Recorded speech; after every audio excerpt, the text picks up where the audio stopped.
Welcome to the collaborative practice portion of We Do within our instructional model, the Gradual Release. Keep in mind you can start or stop in any section of the Gradual Release model. During the collaborative practice of the We Do portion of the Gradual Release, our goal is to move students toward fluency through application. Two ways we can do this would include cooperative learning as well as practice and application. Take a look at the given quote. Let's always keep in mind that each group member will become a stronger individual as they undergo the cooperative learning process. When we are working through cooperative learning, we want to make sure students have the opportunity to understand and develop positive interdependence. In addition to individual accountability, we want to make sure everyone in the group has a job to do and feels as if they are a part of the group. Keep in mind, one of the best practices is to keep those small group sizes small so groups can work together. Two other ideas that make cooperative learning beneficial in the classroom would to make sure it's used consistently as well as systematically. Remember, as we plan for cooperative learning, it needs to be intentional. The planning should be very careful. And keep in mind, cooperative learning is a process. It's not going to happen overnight. It is a step-by-step process, even though we may feel that our students are teaching us at some points of the cooperative learning moments. Here are some ways to incorporate cooperative learning within your face-to-face lessons as well as your digital experiences. One idea would be to use four corners or forced debate. You could pose a question that might have four answer choices. Generally, we'd have those four answer choices in each corner of the room. However, in a virtual world, this will not work. So what you can do is have four breakout rooms, and each room would include one of those answer choices. You could also do this with a forced debate where you would actually have two separate breakout rooms for the two sides of the debate.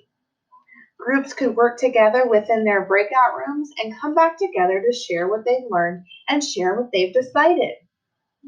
Another great way is to have students work through cooperative learning by writing about what they're learning. This is through cooperative graffiti. This could be completed with a shared Google Doc or drawing. Students can submit words to you, the teacher, with a Google form or through Wordle.com. You could also use Mentimeter.com, which is another way that students could submit the words, and it's generated on a Wordle.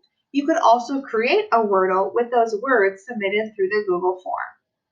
Another idea would be an online whiteboard opportunity for the students to collaboratively write what they're thinking about their learning as well as just what they're learning.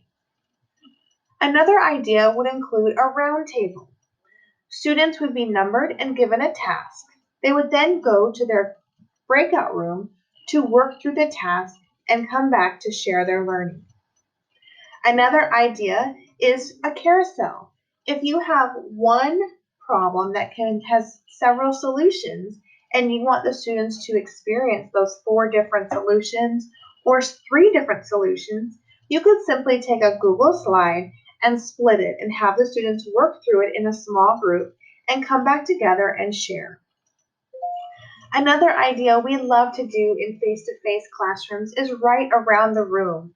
We would have a room full of different post-it notes or post-it charts, and students would write their ideas under the big idea given on the post-it note. This can be easily done with a breakout room. You could assign a question to each room, and all the students and groups would go to each room. They could be given a designated font and font color and have to add to each chart. This could be done with the use of breakout rooms or with four different Google Docs that they are adding to.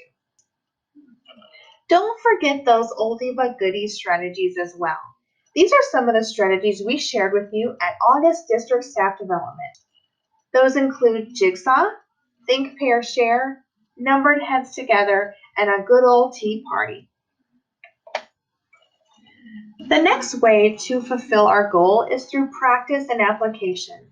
Keep in mind, mastering a skill requires a fair amount of focused practice. Keeping in mind, focused practice is especially important when students are practicing a complex, multi-step skill or process they will complete over and over. Students should adapt and shape what they have learned when they're practicing. Students must have time planned to increase their conceptual understanding of the skills and the processes they are learning. Just like we plan to model our lessons and to share the vocabulary, we must also plan practice time where students have the opportunity to increase their understanding of the skills and processes that accompany the instructional goal.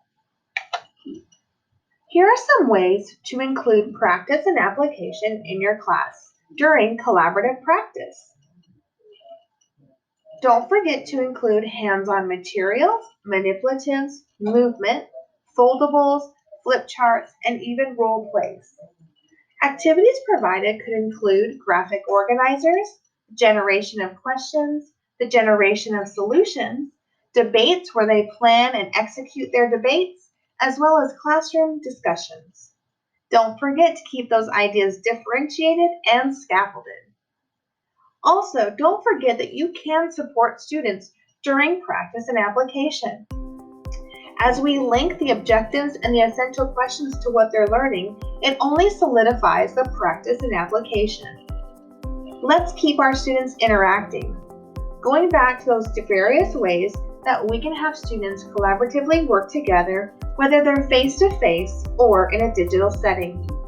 We can also support with sentence starters, vocabulary words, opportunities to listen and repeat, listen and retell, and listen and summarize.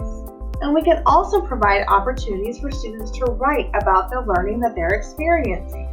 We hope this helps you understand the collaborative practice section of the We Do portion of the Gradual Release instructional model here in Aldine ISD.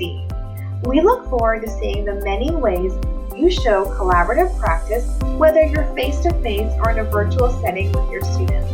Thanks again for joining the course.